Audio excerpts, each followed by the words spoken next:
छंगामंगा के जंगल के अंदर एक चीज़ बहुत ज़्यादा मशहूर है कि आप छंगामंगा के जंगल में अगर आते हैं तो यहाँ पे आपको छोटी बेरियाँ मिलेंगी। आपने बेर तो बहुत ज़्यादा खाए होंगे, लेकिन ये छोटी बेरियाँ जो है ना, ये आपको छंगामंगा के जंगल के अंदर मिलेंगी।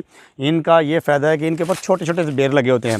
इसे पंजाबी ज़बान के अंदर मला कहा जाता है। असल के अंदर ये छोटा बेर होता है जो जंगल के अंदर अगर आप सैर करने के लिए आते हैं तो आप इनका ये जो ना लज़्ज़त उठा सकते हैं, इन्हें खा सकते हैं। लेकिन अभी तक इसका मौसम नहीं है।